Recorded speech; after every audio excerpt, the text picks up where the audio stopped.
Eu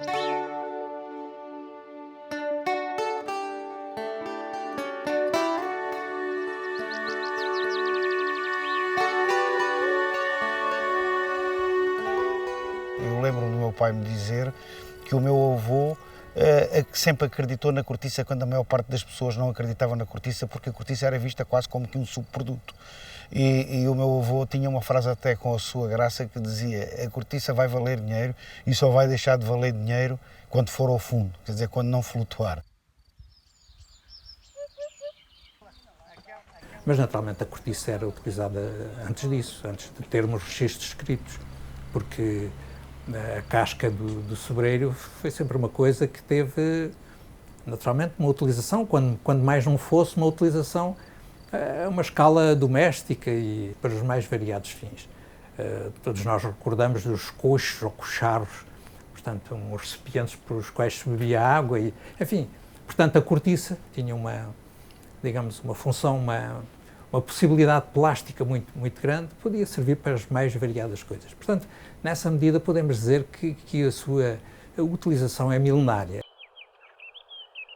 A partir do momento em que é necessária uma grande quantidade de cortiça, porque a indústria tinha-se apropriado dessa matéria-prima, passa a haver a necessidade de uma produção mais organizada e a partir daí passa a haver o montado. É uma coisa sobretudo do século XIX, a partir do século XIX. Claro que já havia montados um pouco antes, já havia inclusive no finais do século XVIII algumas fábricas de rolha. O que dá valor à cortiça é a rolha e a rolha natural, a rolha feita, digamos, com o cilindro mesmo da prancha da cortiça.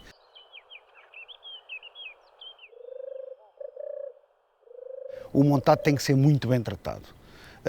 Tem que ser tratado com muito cuidado. Eu costumo dizer que o montado é um pomar que dá cortiça. E não podemos esperar, como muita gente pensa, que de 9 em 9 anos que tiramos a cortiça e que é um negócio da China. Não é.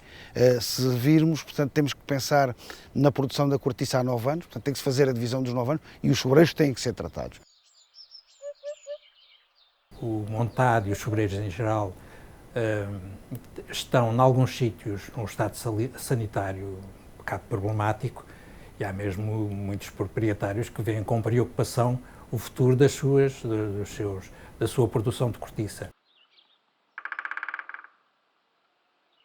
Os montados antigos, há muitos montados de pau-prados, pela seca, por problemas fitossanitários que se agravam com essa mesma seca, por na altura não se dar grande importância ao montado, houve até inclusivamente há bastante tempo, felizmente só agora não se pode arranque de sobreiros, por tudo isso faziam-se umas más lavouras, deteriorava-se as raízes, hoje há muito mais cuidado com isso, e eu digo que estamos em transição porque há uma quantidade de montados novos que ainda não estão em produção, que quando entrarem em produção com certeza que aumenta a quantidade de cortiça.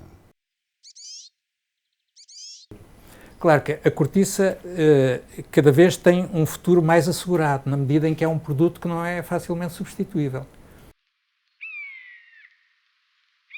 No tempo dos meus netos, penso eu, porque isto, a trabalharmos hoje em cortiça, em plantações de sobreiros, em tratamento de sobreiros, é a pensar nos meus netos, nem nos meus filhos, não é? E eu acho que se tem que valorizar este ecossistema de uma maneira importantíssima. Portanto, nós não podemos viver sem árvores, não é? A fotossíntese são as árvores que a fazem. Estas árvores não são um bem meu só, são um bem de toda a população, porque estas árvores são elas que fazem a retenção do CO2 e libertam o oxigênio que nós respiramos.